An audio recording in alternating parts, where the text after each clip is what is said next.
요한계시록 4장 2절 보겠습니다. 2절부터 5절까지 하늘의 보좌라고 하는 제목으로 하나님 말씀 살펴보겠습니다. 또 내가 즉시 영 안에 있게 되었는데 보라, 하늘에 한 보좌가 놓여 있고 한 분이 그 보좌에 앉으셨는데 앉으신 분의 용모가 벽옥과 홍보석 같으며 그 보좌를 두른 무지개는 에메랄드 같이 보이더라. 또 그 보좌 주위에는 24 좌석이 있는데 내가 본 그 좌석들에는 흰옷을 입은 24 장로가 앉아 있고 그들은 금으로 만든 면류관을 머리에 썼더라. 그 보좌에서는 번개들과 천둥들과 음성들이 나오고 보좌 앞에는 7 등불이 불타고 있었으니 그것들은 하나님의 7 영이라.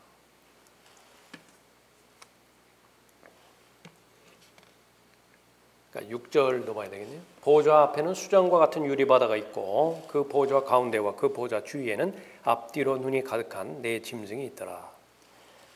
보좌에 대해서 잘 설명하고 있는데 보좌 주위에 관한 상황도 묘사되어 있고요. 24 장로에 대해서도 기록되어 있고 또 4 짐승이 있죠. 그룹에 해당되는 4 짐승이 있는데 오늘은 이 보좌에 대해서 특히 이 셋째 하늘에 위치를 성경에서는 어떻게 말씀하고 있는 것인가 살펴보죠. 자, 요한이 하늘에 올라갔습니다. 그때 제일 첫 번째 본 것은 보좌였죠. 왕이 앉아 있는 자리였습니다. 그 보좌는 비어 있지 않고 누군가가 앉아 있는데 빛나는 이 보석을 보는 것 같았다, 그렇게 언급하고 있습니다. 완전히 계시가 되지 않은 상태예요. 이렇게 멀리서 이렇게 보았는데 그냥 가장 강력한 빛, 아름다운 빛, 휘황찬란한 보석과 같은 빛이 그렇게 비치는 그 정도로만 계시되었다라고 하는 것입니다. 그것을 요한계시록 21장에서는 하나님의 영광이라 그렇게 언급하고 있습니다. 21장 10절에서 그가 영원에서 나를 이끌어 크고 높은 산으로 가서 그 큰 도성 거룩한 예루살렘이 하나님께로부터 하늘에서 내려가는 것을 내게 보여주니 하나님의 영광이 있어 그 도성의 광채가 가장 귀한 보석 같고 벽옥 같으며 수정같이 맑고 그렇게 이어지죠. 이 부분에 대해서 똑같이 동일하게 해당되어지는 것은 하나님의 영광입니다. 그러니까 하나님의 영광이 임하던 구체적인 자리가 있었어요. 모세의 성막이 그랬고요. 모세의 성막의 지성소에 해당되는 곳이 하나님의 임재하는 곳이었죠. 솔로몬의 성전에서 역시 마찬가지입니다. 지성소에 하나님의 영광이 임했죠. 그래서 이 성전을 솔로몬이 지어서 하나님 앞에 바칠 때에 하나님의 영광이 구름으로 그렇게 표시되어서 이 땅에 임하실 때 사람들이 감당하지 못한 거예요. 그러니까 하나님의 영광과 관련되어서는 성경에서는 특정한 장소를 말씀하고 있습니다. 하나님의 영이시기 때문에 계시지 않는 곳이 없습니다. 지옥에도 하나님께서 계시죠. 지옥에 하나님께서 계시기 때문에 심판의 영으로 심판하시는 것입니다. 무소부재하시다고. 동시에 하나님의 영광, 하나님께서 영광을 통해서 계시해 주시고자 할 때는 오늘 본문에 있는 것처럼 특정한 장소가 있는 것입니다. 그 보좌에서 나는 빛은 수정처럼 이렇게 맑았죠. 그래서 요한일서 1장 5절에서는 요한이 하나님에 대해서 하나님은 빛이시오라고 그렇게 선포를 하죠. 하나님은 빛이십니다. 참 빛이세요. 태양빛, 태양에서 반사되어진 달빛, 그런 것은 여기서 말하는 빛과는 상관이 없습니다. 빛이 있으라 말씀하셨을 때 빛이 있었죠. 지구는 훨씬 뒤에, 태양은 그 훨씬 뒤에 창조가 된 것이에요. 태양이 없는데도 빛은 존재한다고. 그것이 바로 하나님은 빛이시오라고 말씀하신 그 부분과 관련이 있는 것입니다. 에스겔도 에스겔 1장과 10장에서 이 하나님의 보좌에 대해서 아주 자세하게 잘 기록하고 있죠. 그것이 요한이 본 이 하나님의 보좌하고 거의 일치합니다. 그러나 서로가 구체적인 다른 면을 자세하게 잘 기록하고 있죠. 에스겔 1장 26절에서 그들의 머리 위에 있는 창공 위에는 보좌의 형상이 있는데 사파이어의 모양 같고 보좌의 형상 위에는 그 위로 사람의 모양 같이 생긴 형상이 있더라. 내가 보니 그의 허리 모양 위로부터는 그 안을 두르는 불의 모양 같고 황갈색 같으며 그의 허리 모양 아래부터는 내가 보니 불의 모양 같이 생겼는데 그 주위에 광채가 나더라.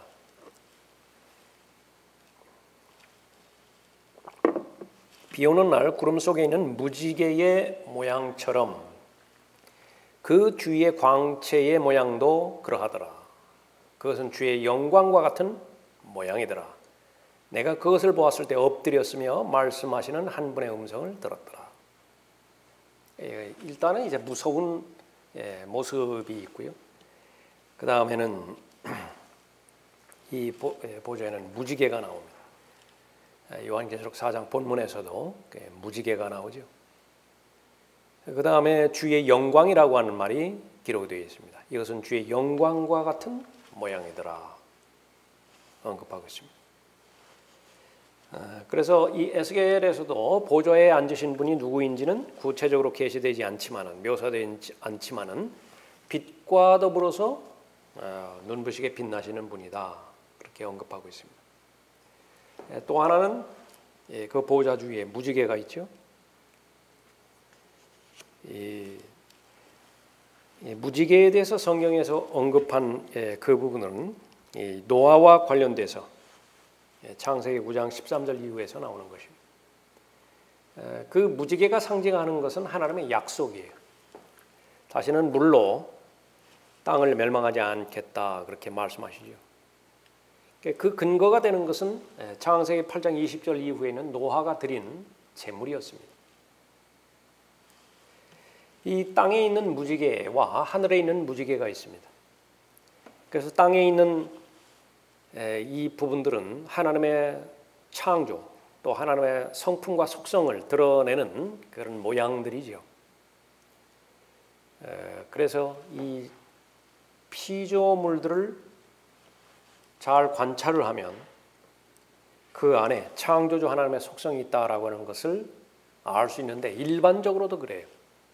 일반적인 피조물 가운데 예를 들어서 태양 하나님과 그렇게 관련이 있죠. 말라키 4장에서도 언급하고 있고 마태복음에서도 해같이 빛나는 그런 표현이라든지 그런데 이 하나님께서 특별히 하나님의 말씀 안에 보여준 모형들, 패턴들이 있는데 가장 강력한 것이 성막입니다. 모세에게 성막을 보여주셨을 때 하늘에 있는 성막을 보여준 거예요. 그대로 하라고. 모세가 성막을 모양을 따라서 만들었을 때 하늘에 있는 것들이 실존하고 있는 것인데 그 실존하는 것의 그림자가 바로 땅에 있는 것들입니다. 무지개, 그 가운데 하나가 무지개. 땅에서 보는 무지개, 그것은 반밖에 보지 못하죠. 온전한 무지개는 없죠. 반만 있다. 근데 땅에 있는 무지개는 7색깔로 이루어져 있습니다. 그러나 하늘에 있는 무지개, 그것은 에메랄드, 빛 하나로 그렇게 대표되어지고 있죠. 역시 마찬가지로 하늘에 있는 무지개도 약속과 관련된, 그래서 약속을 성취하는 하나님의 성품, 하나님의 속성을 그대로 나타내주고 있죠. 땅에 있는 무지개가 그 노아가 바친 속죄 제물에 근거한 것이라고 한다면 하늘에 있는 무지개는 예수 그리스도께서 바치신 혼의 속죄 제물로 근거해서 그렇게 나타나는 것이라 볼 수 있는 것입니다. 그래서 하나님께서 언약을 지키시는 하나님이시다라고 하는 것입니다.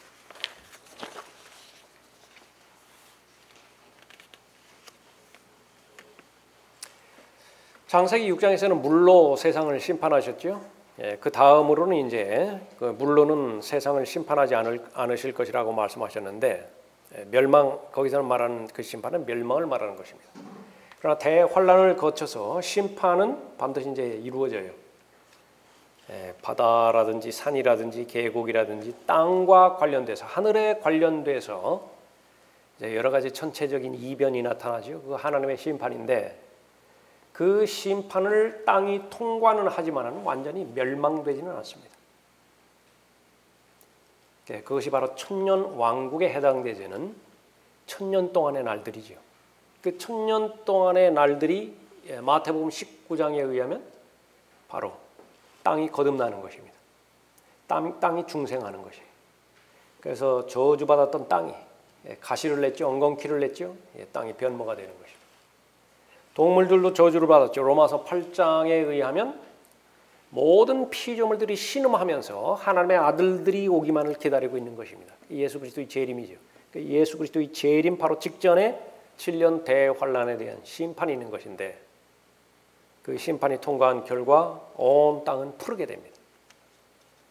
또 이 산들과 계곡, 강들 모두가 다 구원받죠. 그래서 본래의 그 기능들, 본래의 위치를 회복하게 되어지는 것입니다. 이 보좌의 속성은 이제 그 심판의 보좌라고 한다는 사실이 이 대환란에 나타나는 그런 내용들을 볼 때 알 수 있습니다. 요한계시록 15장 2절에서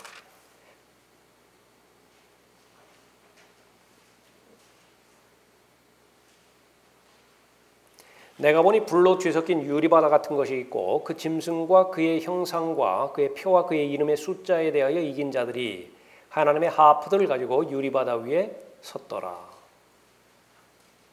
다시 한번 15장 2절에서 이 보좌에 대해서 언급하고 있는 것인데 여기에 이긴 자들이 서 있죠. 이긴 자들이 서 있기까지에는 전쟁이 있었던 것입니다. 그래서 그 보좌로부터 요한계시록 4장 본문에 의하면 번개들도 나오고요. 천둥들도 나오고 음성들도 나오는 것이에요. 그래서 이 유리바다 위에 서 있는 이긴 사람들이 하프들을 가지고 또 모세와 어린 양의 노래를 부르는 것입니다. 히브리서 9장 23절에 보면 그러므로 하늘들에 있는 것들의 모형들은 이런 것들로 깨끗게 할 필요가 있었으나 하늘에 있는 것들 그 자체는 이것들보다 더 좋은 희생제물로 해야 하리라. 그래서 구약에 나와 있는 출애굽기에 나와 있는 그런 성막을 이루는 구성들이 있죠. 또 여러 가지 기구들이 있죠. 섬김과 경배에 관련된 부분들 그것들을 잘 알면 알수록 요한이 지금 바라보고 있는 셋째 하늘에 있는 보좌, 그 주변의 상황, 그것을 더 잘 이해할 수 있는 것입니다. 우리가 살펴본 것처럼 이 요한계시록에는 구약적인 그런 그 용어들로 가득 차 있죠. 그 가운데 하나가 이 성막과 성전입니다.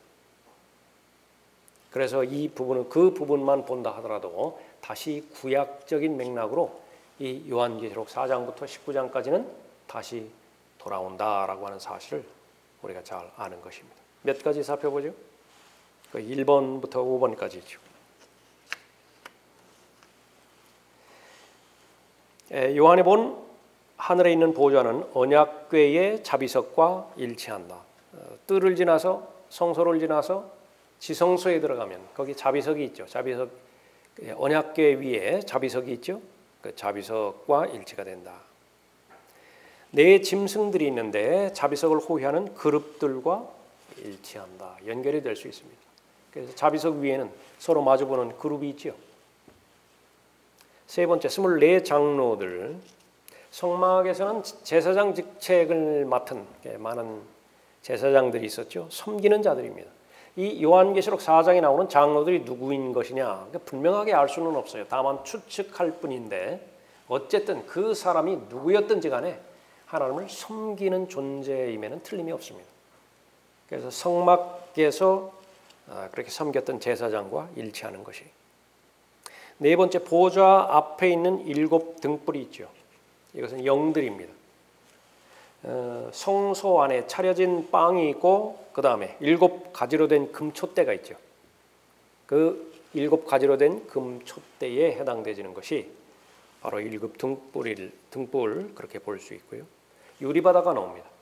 5번째에 유리바다는 성막 앞에 놓여졌던 제사장들이 씻기 위해서, 이렇게 들여다보면 자기 모습이 비쳐요. 씻기 위해서 만들어진 놋으로 된 물대야, 그것과 연결되는 것입니다. 그래서 하늘에 있는 성막의 보좌가 모세의 성막의 지성소와 일치되고 24장로들이 금제단 위에 있는 향제단 있죠. 향제단. 그 향제단과 일치하고 7등불이 성소와 일치한다면 유리바다는 성막의 뜰과 일치할 수 있다, 그렇게 볼 수 있습니다. 또 라켄 목사님의 설명에 의하면 이것이 인간의 몸, 예수님께서 육신으로 오셨다라고 말했을 때 그 육신에 해당되는 것이 태버네클이에요. 성막을 태버네클이라고 그러죠. 또 요한 고린도후서 5장에서 우리가 이제 때가 되어지면 우리 몸을 떠나잖아요. 그때 장막을 벗어난다라고 말했을 때 그 장막이 태버네클입니다. 사람도 장막이에요. 그 장막이 있다, 그렇게 보는 것입니다. 거기 표 있죠? 표 한번 보십시오.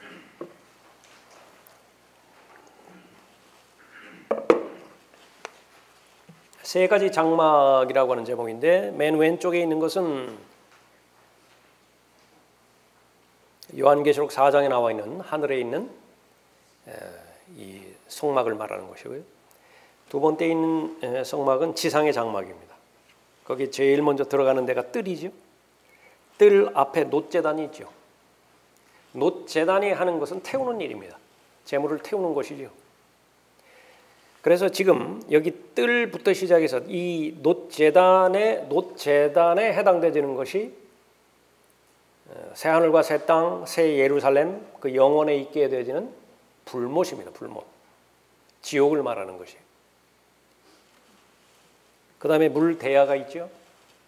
놋으로 만든 이 물대야가 있습니다.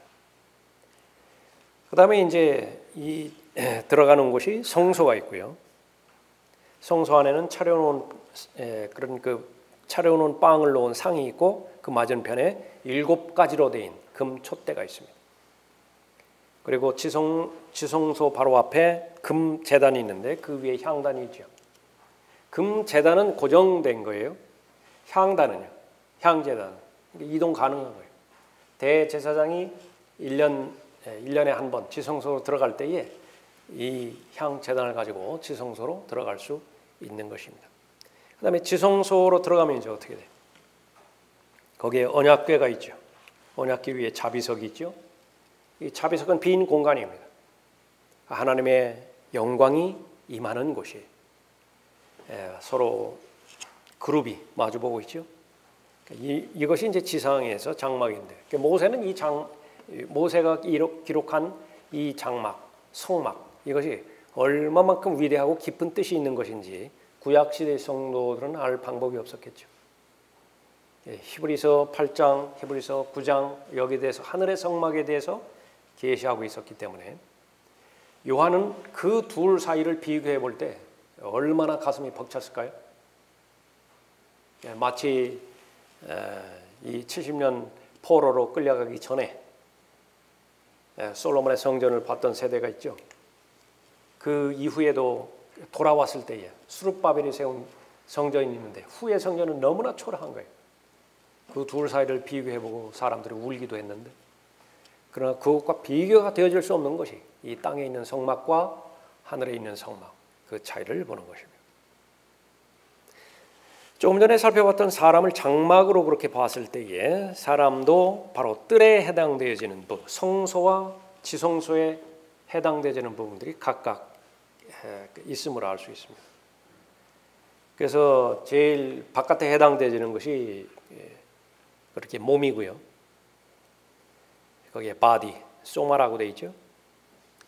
그 다음에 해당되는 것이 혼입니다. soul, 프시케라고 되어 있고, 그 다음에 제일 지성소에 해당되는 것이 영이에요. spirit, 프니우마라고 그렇게 되어 있습니다. 그래서 영의 기능은 하나님을 아는 것이고요. 혼의 기능은 세상을 아는 것입니다. 그렇게 해서 연결이 되어 있고, 그 다음 번을 넘기시면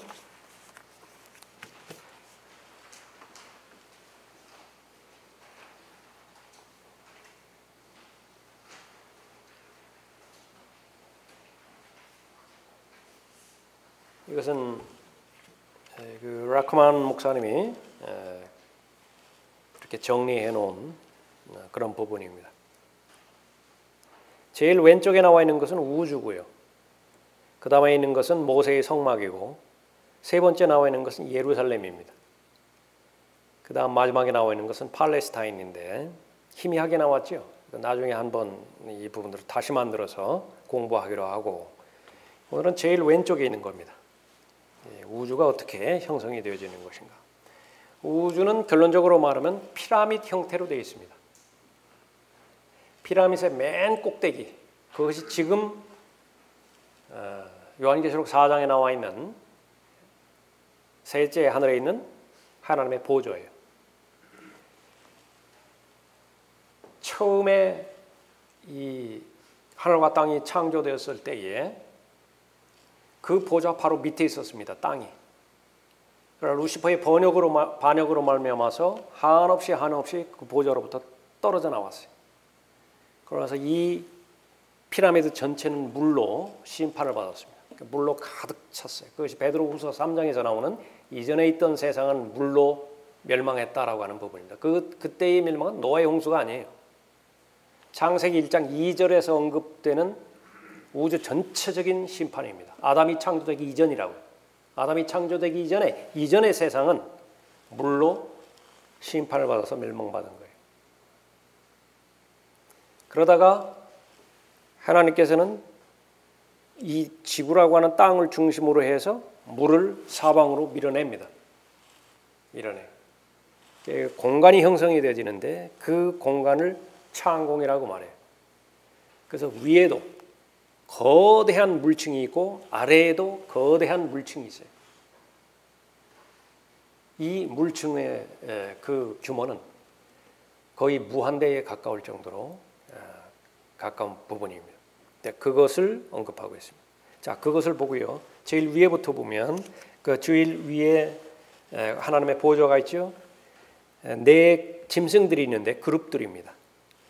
그 보좌 바로 밑에 있는 것이 유리바다이고 그 방향은 북쪽입니다. 북방향입니다. 그리고 그 보좌 밑에는 그 물이 있죠. 물이 있는데 거기에 그 7머리 달린 괴물이 있죠. 누군가요? 리비아단입니다. 마귀가 휘젓고 있는 것이. 마귀의 세력들이 둘째 이 거대한 물층을 점유하고 있는 것인데 거기에 정사들도 있고 권세들도 있고 에베소서 6장에 나오는 영적인 세력들이 존재하고 있는 것입니다. 그 밑에 보니까 거기 퍼머먼트라고 되어 있는데 그것이 창공이에요. 창세기 1장에서 나오는 창공입니다. 우주이죠. 우주. 그 밑에는 역시 마찬가지로 물이 있죠. 그리고 그 밑에 위치한 그 부분에서는 불못입니다. 그래서 이런 구조로 형성된 것이 성경에서 계시하고 있는 우주라고 하는 사실을 우리가 잘 보는 것입니다. 자, 그것을 우리가 이제 염두에 두고 또 시간 되는 데까지 한번 살펴보죠.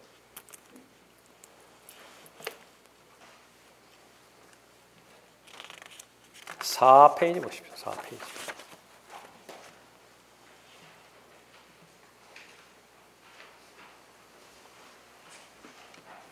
여기는 찾아보십시오. 욥기 26장 5절.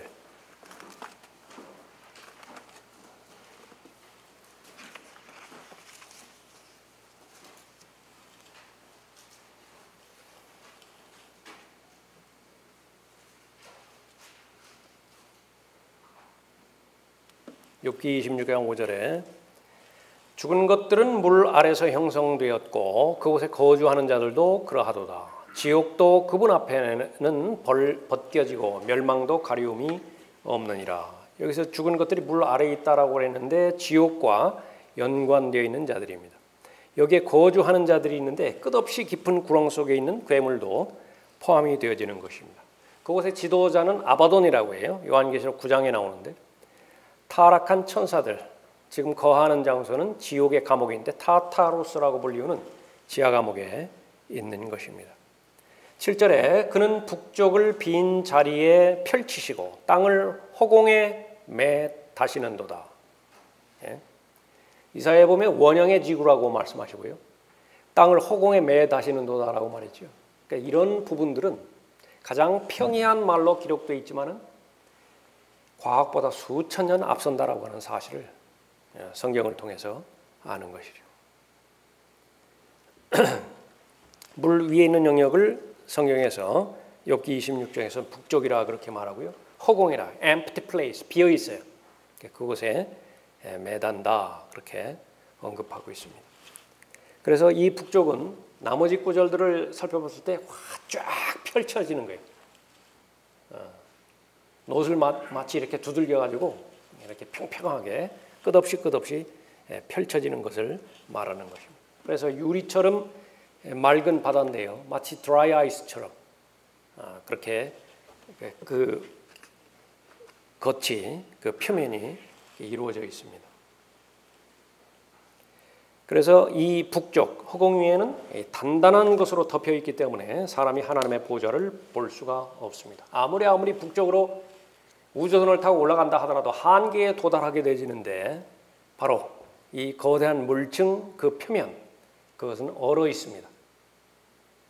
원자 활동이 중지되어 있고요. 절대 온도 0도이기 때문에 시간과 공간이 멈추어지는 것인데 낮과 밤이 끝나는 곳이 더 이상 없어요. 거기. 그 아무리 많이 길을 쓰고 올라간다 하더라도 거기까지밖에 올라가지 못하는 것입니다. 사람은 하나님의 보좌를 볼 수가 없는 것입니다. 그래서 요한이 바로 이 하나님의 보좌로 끌려 올라갔죠. 이 역사도 마찬가지예요. 역사도 비유라고 말씀하셨습니다. 시편 78편에 보면. 그래서 이집트에서 일어났던 10가지 재앙은 요한계시록에 나타나는 대환란 때에 바로 실체가 드러나는 거죠. 10가지의 재앙이 대환란 때 그대로 이루어지는 것입니다. 재앙이 끝나죠. 이스라엘 자손은 모세의 인도를 받아서 홍해를 건넙니다. 홍해가 두 개 있죠. 팔레스타인에 있는 홍해가 하나 있고요. 위에 있는 홍해도 있죠. 이스라엘 자손은 홍해를 건넜습니다. 바다를 통과해서 약속의 땅을 향해서 나아가죠. 무엇에 대한 상징이냐면 구원받은 그리스도인에 대한 상징입니다. 구원받은 그리스도인은 이제 장차 거대한 물층의 홍해 정도가 아니라 이제 엄청나게 큰 규모의 물층을 통과해서 올라갈 것입니다. 통과해서 올라가는데 그 거대한 물층의 표면은 얼어 있거든요. 얼어 있기 때문에 문이 없으면 통과하지 못해요. 그 문이 바로 예수 그리스도시죠. 예수 그리스도 자신이 문이에요. 겨울 바다는 한 번도 바다 낚시는 한 번도 가본 적이 없지만 구경을 많이 했습니다. 두껍게 얼었죠. 강 같은 거 한번 생각해 보면 거기에 낚시하는 사람이 거기 의자 조금 놓고서 거기에다 동그랗게 구멍 뚫죠. 그래서 낚싯대 들이우죠. 그 물 밑에는 무엇이 있습니까? 수많은 고기들이 있다고요. 사람들은 고기에 비유를 했어요. 사람을 낚는 어부가 되게 하리라 그렇게 말씀하셨죠. 구원 받았다라고 한다면 그 틈을 통해서 문에 해당되는 틈을 통해서 올라가는 것입니다. 비유이고 실체예요. 여호수아가 요단강을 건넜죠. 어디로 가려고 요단강을 건넜습니까? 약속의 땅이라. 약속의 땅. 약속의 땅에 들어가려고 요단강을 건넌 것은 그리스도인이 이 거대한 물층을 통과하는 하나의 상징이 되어지는 것입니다. 욥기 37장 보겠습니다.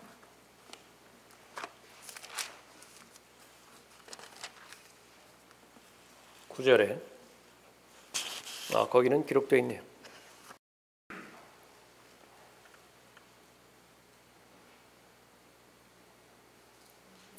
남쪽에서는 회오리 바람이 불어오고 북쪽에서는 찬바람이 불어오리라. 하나님의 입김으로 인하여 서리가 내리고 물의 너비가 줄어드는도다. 예, 북쪽 방향이 하나님과 관련이 되어 있다는 사실입니다. 그래서 이 물들이 북쪽과 관련이 있고 하나님의 보좌는 북쪽과 관련이 있는데 이 북쪽이라고 하는 방향이 너무나 중요한 거예요. 성경에서. 일단 37장은 그렇게 지나가고요. 37장 18절에 주께서는 아닌데요. 37장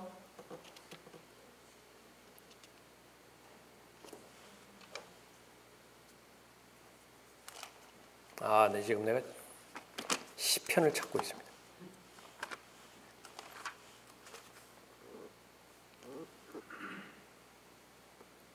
(37장 18절에) 당신이 그분과 함께 단단하고 부어 만든 거울 같은 하늘을 폈느냐. 아주 대단히 중요한 표현입니다. 단단하고요, 부어 만든 거울과 같다, 그렇게 언급하고 있습니다. 그래서 하늘은 이 부어져서 만들어지는 어떤 단단한 물체라고 그렇게 말하는 것입니다.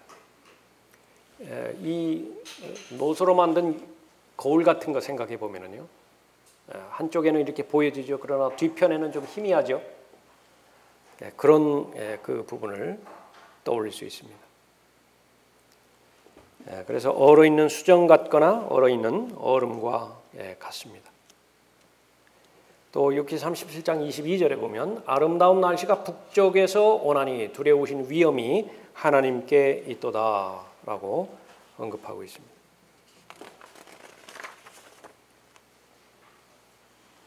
성경에서 말하는 북쪽 두 가지에 대해서 언급하고 있죠. 하나는 위대한 왕의 토성이 있는데 시편 48편 2절에 북쪽의 면들에 있고 북쪽의 면들은 은하계들 위에 있다라고 언급하고 있습니다. 이사야 14장 12절인데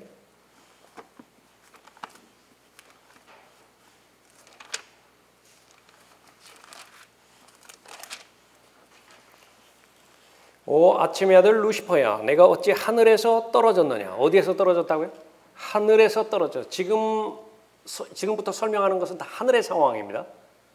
땅이 아니라 하늘에서 떨어졌느냐. 민족들을 연약하게 하였던 내가 어찌 땅으로 끊어져 내렸느냐. 이는 내가 내 마음속에 말하기를 내가 하늘에 올라가서 내 보좌를 하나님의 별들보다 높일 것이요. 하나님의 별들은 높은 곳에 있어요. 그런데 그 하나님의 별들보다 더 높은 곳을 차지하는 것이 있다고요. 보좌예요, 그게. 하나님의 별들보다 높일 것이요. 내가 또한 어디에 있는 회중의 산이라고 그랬어요? 북편에 있는 회중의 산이라. 북쪽에. 북편에 있는 회중의 산 위에 앉으리라. 내가 구름들의 높은 곳들 위로 올라가 내가 지극히 높으신 분 같이 되리라 했던 부분. 그래서 이 이사야 14장에서